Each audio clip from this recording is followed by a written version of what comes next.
ఉన్న బంగారాన్ని విడిపించి ఆ రోజున మార్కెట్ ధర కట్టి మిగిలిన డబ్బును మీకు అందిస్తుంది కొమ్మూరి గోల్డ్.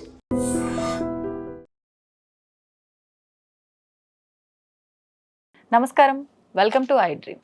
ధర్మ మార్గం విత్ విజిత కార్యక్రమానికి స్వాగతం.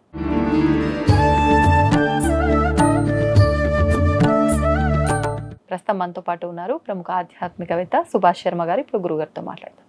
నమస్కారం అండి. శ్రీమాత్రినమండి. గురుగారు, ఐశ్వర్యం ఈశ్వరాధీనం అని అంటూ ఉంటారు. మరి ఏ రకంగా ఈశ్వరుడి ఆరాధన మనం చేస్తే ఐశ్వర్య ప్రాప్తి కలుగుతుందో తెలియజేయండి. చాలా మంచి ప్రశ్న అండి. ఎందుకంటే చాలామంది లక్ష్మీదేవిని పూజిస్తేనే ఐశ్వర్యం కలుగుతుంది అని చెప్పి చాలామంది విశ్వసిస్తారు. అందులో తప్పేం లేదు. ఎందుకంటే లక్ష్మీదేవి ఐశ్వర్యానికి ప్రతీక కాబట్టి. అలాంటి ఐశ్వర్యం మన దగ్గరికి రావాలన్నా దానికి అనేక మార్గాలు ఉన్నాయి. శివారాధన చేసుకోవచ్చు, కుబేరుడి యొక్క ఆరాధన చేసుకోవచ్చు, అలాగే లక్ష్మీదేవి యొక్క ఆరాధన చేసుకోవచ్చు, గణేష ఉపాసన చేసుకోవచ్చు. లక్ష్మి అంటే అర్థం ఏంటి అని అంటే కనుక దానికి చాలా అంటే ఒక్కొక్క శాస్త్రంలో ఒక్కొక్క విధానంతో పొందుపరిచినటువంటి విధానాలు చాలా మట్టుకు ఉన్నాయి. లక్ష్మి అంటే అర్థం ఏంటి అంటే సంతోషంగా ఉండడం లక్ష్మి, కొడుకులు ఉండడం లక్ష్మి, అలాగే నువ్వు ఎప్పుడైతే ఆరోగ్యంగా ఉన్నావో అది లక్ష్మీ స్వభావము, అలాగే నీకు ఎప్పుడైతే మనశ్శాంతి ఉంటుందో అది లక్ష్మీ స్వభావము, అలాగే నువ్వు ఎప్పుడూ కూడా అప్పు లేకుండా ఉండడము లక్ష్మీ స్వభావము, నీ జీవితంలో ఎప్పుడూ కూడా ఇతరుల దగ్గర చేయి జాచకుండా ఆరోగ్యంగా ఉండి తిన్న తిండి ఒంటికి పట్టింది అంటే అది లక్ష్మీ స్వరూపము. నువ్వు కన్న బిడ్డలు ఎప్పుడైతే నిన్ను ఉన్నత స్థాయిలో కూర్చోబెడతారో, నిన్ను గొప్ప కీర్తివంతుని చేస్తారో అది లక్ష్మీప్రదము. అంటే లక్ష్మీకి ఇన్ని అర్థాలు. డబ్బు ఉండడం ఒక్కటే లక్ష్మీ కాదు.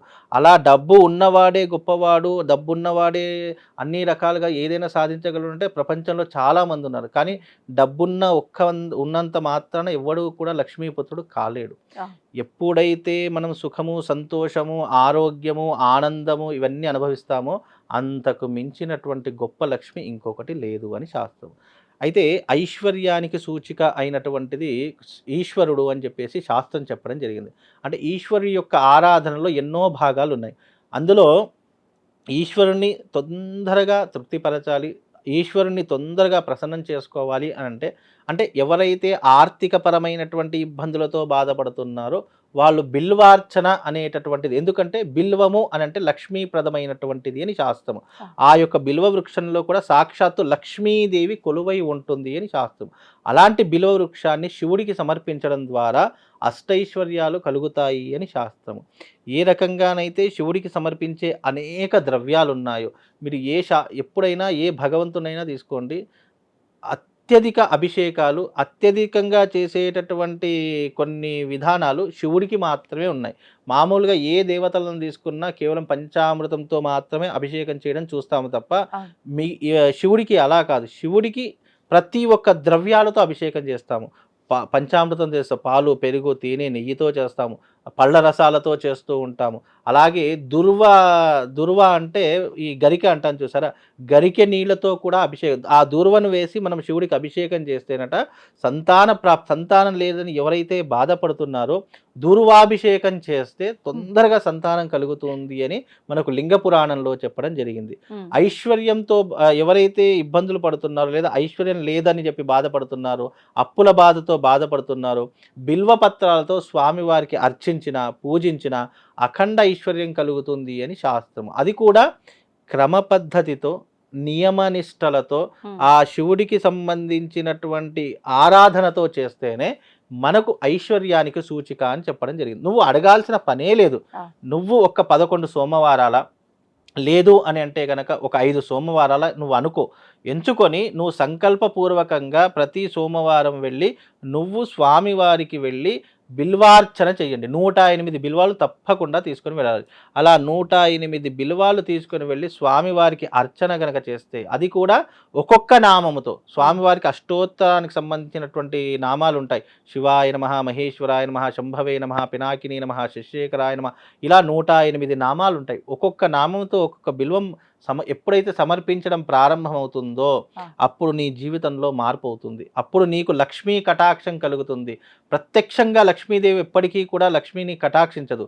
ఎప్పుడైతే ఆ లక్ష్మీ మన శివుణ్ణి ఆరాధిస్తామో ఆ శివుడు లక్ష్మీదేవిని అనుసరించి నీకు ఐశ్వర్యాన్ని కలిగింపజేస్తాడు అని శాస్త్రం. అందుకే శివుని యొక్క ఆరాధనకు అపర కుబేరుడైనటువంటి కుబేరుడు అందరికీ తెలిసిన వాడే.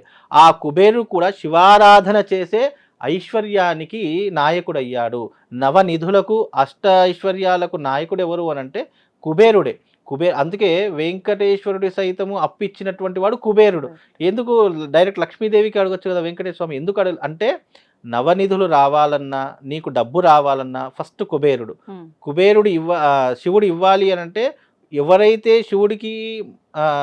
ఎవరైతే కుబేరుడికి అప్పిచ్చారో అలాంటి వాడే శివుడు అని శాస్త్రం చెప్తుంది. ఒక శివుడు కుబేరుణ్ణి చేసినటువంటి వాడు సామాన్యమైనటువంటి మానవులు ఎందుకు చేయలేడు? 100% చేస్తాడు. కానీ నువ్వు నమ్మి చేస్తే, భక్తి భావనతో చేస్తేనే అది సాధ్యపడుతుంది తప్ప ఏదో నేను చేయమన్నాను కదా అని చెప్పేసి, లేదా శాస్త్రం చెప్పిందని కాదు. ఎన్ని శాస్త్రాలు చెప్పినా, ఎన్ని రకాలైన పురాణాలు చెప్పినా, నీలో భక్తి భావన లేకపోయినా, నీలో నమ్మకం లేకపోయినా, నువ్వు ఎన్ని రకాల విధానాలు చేసినా అవి శూన్యంగానే ఉంటూ ఉంటాయి. కాబట్టి ఫస్ట్ నువ్వు మార్చుకోవాల్సింది భక్తి. అంటే శివుడు ఉన్నాడు, నన్ను తప్పకుండా మారుస్తాడు అని నమ్మాలి. రెండవది శాస్త్రం ఏం చెప్పింది నేను మారడానికి అనేది నమ్మాలి. అలాగే నాకు లక్ష్మీ కటాక్షం కావాలి, సిరి సంపదలు రావాలంటే ఏ రకంగా పూజించాలి అనేటట్టు నువ్వు ఈ 3 విధానాలు తెలుసుకుంటే మీరన్నట్టుగా ఐశ్వర్య ప్రాప్తి కలుగుతుంది. శివుడి యొక్క సంపూర్ణమైనటువంటి అనుగ్రహం తప్పకుండా ఎవరైతే ఈ విధానాలు పాటించారో ఆ సాధకుడికి కలుగుతుంది. ధన్యవాదాలు గురువు.